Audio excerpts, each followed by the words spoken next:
बिस्मिल्लाहिर्रहमानिर्रहीम अस्सलाम वालेकुम। अल्लाह ताला से दुआ है कि अल्लाह ताला आपके इसमें खुशाद के करे। आज हम बनाने जा रहे हैं मज़ेदार से दम पुख्त की रेसिपी।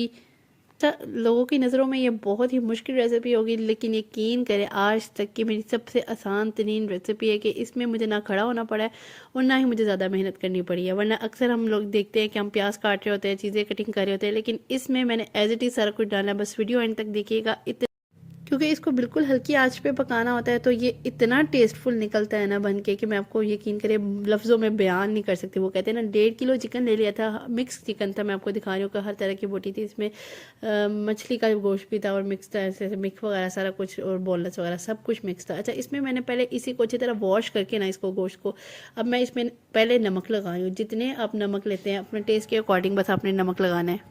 मैंने इसमें तकरीबन 1 टेबल स्पून ऐड किया था, ज़्यादा भर के नहीं ऐड किया था, क्योंकि मैं बाद में भी ऐड करूँगी थोड़ा सा नमक, क्योंकि मैंने चीज़ें डालनी है उसमें भी नमक होना चाहिए। इस तरीके से मैंने नमक ऐड कर दिया और उसके बाद आपने, अच्छा ये रेसिपी जो है ना, ये जो रेसिपी है ना वो वेरी स्पेशल रेसिपी है, क्योंकि ये मेरे सबसे बड़े भाई जो है उनकी इनसे लिंक्ड है ये रेसिपी, क्योंकि उनसे ही मैंने सीखी है, समझ ले मैं उनसे ही सीख के आज ये बना रही हूँ।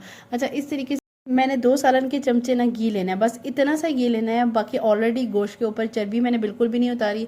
अच्छा, वो जो बनाते हैं ना वो तो परफेक्ट और ऑथेंटिक रेसिपी है ना, जिसमें वो ना बाकायदा चर्बी भी डालते हैं। कभी इंशाल्लाह मौका मिला तो उनके साथ वो रेसिपी बनाऊंगी और आपके साथ शेयर करूंगी। और वो उसका तो इतना मज़ा आता है ना दुम्बे को गोश्त खाने का, कि मैं आपको वाकई नहीं वो बाकी लफ्ज़ों में नहीं बयान कर सकती। अच्छा, इस तरीके से मैंने ना ये जो पीसेस है ना गोश्त के, ये लगाना शुरू कर दिए हैं। इस तरीके से मैंने कोशिश करनी है चर्बी वाली जगह जो है ना वो मैंने नीचे वाली साइड पे रखनी, क्योंकि मैंने आपको बताया मैंने चर्बी उतारी नहीं।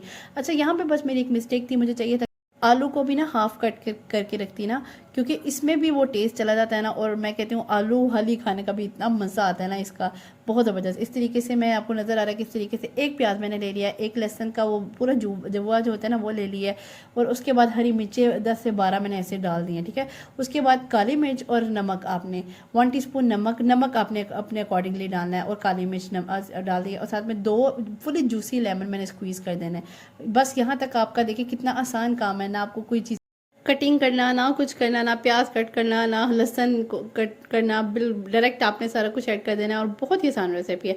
अच्छा, इस तरीके से ये ग्लास मैंने 2 ग्लास भर के ना मैंने इसमें ऐड कर दिए थे। इसी में ये सारा पकेगा, और जिस तरीके से मैं पकाऊंगी गोश्त ऐसे सॉफ्टेस्ट बनेगा ना, आपने बस एंड तक वीडियो देखनी है। अच्छा, ये चर्बी से भी घी निकलेगा, आपको पता है ना कि आपने मोस्टली यही लेना है कि चर्बी वाला प्रॉपर एक गोश्त होना चाहिए, घी उससे भी बहुत ज़्यादा निकलेगा। मेरे पास जो गोश्त है ना वो भी मैंने चर्बी वाला ही लिया था, इससे गोश्त मैंने चर्बी बिल्कुल भी नहीं उतारी थी। इस तरीके से मैंने थोड़ा आटे को सेट कर देना है, इससे सील्ड, बेसिकली मकसद ये है इसको लगाने का आटे का कि ये प्रॉपर सील्ड होने चाहिए, इसमें से स्टीम बिल्कुल भी नहीं निकलनी चाहिए, वरना आपका बिल्कुल भी गोश्त सही नहीं बनेगा। इसलिए आपने मेक श्योर करना है कि कहीं से भी आपका ना यहाँ से आटा जो है ना वो मिसिंग ना हो। प्रॉपर तरीके से आपने आटे को फिक्स कर देना है, और आटा अच्छे से हर तरफ से लगाने के बाद इधर तक आपका काम ख़त्म हो गया। ठीक है, इतना आसान काम कभी आपने इतनी आसानी वाली कुकिंग आपने कभी की है? ये वाकई बहुत आसान है। मैं बार बार इसलिए कह रही हूँ कि मुझे इतनी आसान लगी ना ये रेसिपी, तो मैंने सोचा ये आपके साथ भी रेसिपी शेयर करनी चाहिए। अक्सर गोश्त बनाना होता है लेकिन समझ नहीं आ रही होती क्या बनाओ, तो दम पुख्त स्पेशल रेसिपी आपके लिए लेकर आई हूँ। इस तरीके से मैंने हर तरफ से लगा देना है, हर तरफ से मैं घुमा के आपको दिखा रही हूँ, कहीं से भी आपको इसमें जगह नहीं नज़र आ रही होगी जहाँ से वो ना स्टीम निकले यहाँ से। इस तरीके से मैंने 1 घंटा, फर्स्ट 15 मिनट्स मैंने इसको फुल आंच पे पकाया, फिर मैंने इसकी दम की तरफ बिल्कुल स्लो आंच कर दी है। फुल आंच पे इसलिए पकाया ताकि थोड़ा सा जो स्टीम होनी है वो हो जाए, और उसके बाद मैंने 45 मिनट्स इसको बिल्कुल दम वाली आंच पे पकाया। और ये देखें इस तरीके से इतना ज़बरदस्त सा दम पुख्त रेडी हो गया है।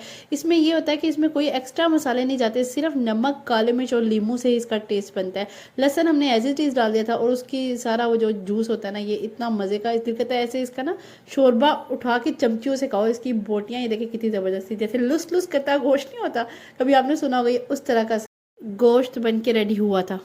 आप सोचें 1 घंटे में जो आपकी हंडिया बन रही है, और इतने आराम से जो चीज़ बनती है ना, कहते हैं उसका टेस्ट उतना ही हाई लेवल का हो जाता है। अच्छा, अब 1 घंटे में तकरीबन 45 मिनट्स दम पे इसने पका है, और इसका वो जो होता है ना अंदर हड्डियों का सारा जो निचोड़ है उसमें से निकल गया, और इतना टेस्टफुल ये बनता है ना। मैं कहती हूँ एक दफ़ा सब ट्राई करें और मुझे फीडबैक दें इस तरीके से। अच्छा, आलू की मैंने आपको बताया कि अगर आलू मैं कट करके डालती ना, तो उसके अंदर भी ना बहुत ज़बरदस्त सा टेस्ट डेवलप होना था। अच्छा वैसे तो आलू इतना बुरा नहीं था, बहुत मज़े का था, इसका टेस्ट उसके अंदर था, लेकिन ज़्यादा और अच्छा टेस्ट आ जाना था। इस तरीके से देखिए मेरा कितना ज़बरदस्त सा गोश्त प्रॉपर गला हुआ था और हर चीज़ इस तरह से गली हुई थी ना कि मैं क्या ही बताऊँ, मेरे मुंह में अभी भी पानी आ रहा है इसको देख के, इतनी ज़बरदस्त। और नमक और काली मिर्च में वैसे भी कोई चीज़ बनी होना तो उसका टेस्ट ही अलग होता है। और इतना ये जैसे यखनी नहीं होती, एक ताकत वाली चीज़ होती है, ये प्रॉपर ये वो चीज़ थी। और ये तो बच्चे भी इतने शौक से खाते हैं ना, क्योंकि इसमें मिनिमम स्पाइसेस होते हैं, कोई एक्स्ट्रा स्पाइसेस जाते नहीं है, तो इस हिसाब से बच्चे भी बहुत शौक से खा लेते हैं। मैंने सोचा इसको थोड़ा सा सर्व करके भी दिखाऊं और उसको आपकी लुक दिखाऊं कि कितना ज़बरदस्त सा गोश्त रेडी हो गया। अच्छा ये देखिए आलू बिल्कुल गला हुआ था प्रॉपर तरीके से, असल में मुझसे पकड़ा नहीं जा रहा था, वो ना गर्म बहुत था। इस तरीके से मैंने बोटियों को भी चेक करवाऊँ कि देखिए कितना ज़बरदस्त सा गोश्त गला हुआ है। ये बस 1 घंटे में आपका गोश्त रेडी हो जाता है, इतना परफेक्ट बनता है ना। डू ट्राई दिस रेसिपी, इतनी ज़बरदस्त आपके साथ आज रेसिपी शेयर कर दी है। मैंने सोचा आप ये ना कहें कि भाई आलू पता नहीं गला हुआ था कि नहीं, 1 घंटे में ये देखिए प्रॉपर तरीके से ज़बरदस्त सा गला हुआ था। थोड़ा सा आपको देखिए प्रेस करके भी दिखाती हूँ, देखिए कितना ज़बरदस्त आलू गला हुआ है। ये आलू ही खाली खाने का इतना मज़ा आता है ना, क्योंकि इसमें जो उसकी यखनी है ना वो आलू तक गई होती है और ये बहुत फ्लेवरफुल टेस्ट देके आता है। जी, तो आज की रेसिपी बगैर मेहनत के बनने वाली मैंने आपके साथ शेयर कर दी है। आप भी मुझे बताएं क्या वाकई इसमें मेहनत नहीं होती? बिल्कुल नहीं होती भाई, मैंने तो आपको सारा प्रूफ के साथ बताया कि ना आपको किसी चीज़ की कटिंग करनी पड़ेगी। इतना मज़े का गोश्त बनता है, कहता है ये खाली ऐसे खाओ, और ये खाली ही खाने का ज़्यादा मज़ा आता है। आज की रेसिपी मेरी कंप्लीट है। उम्मीद करती हूँ कि आज की रेसिपी आपको मेरी पसंद आई होगी। अगर आज की रेसिपी आपको मेरी पसंद आई है तो do follow me and subscribe to my channel. Next इंशाल्लाह कोई इससे भी मज़ेदार वीडियो लेकर हाजिर होंगी।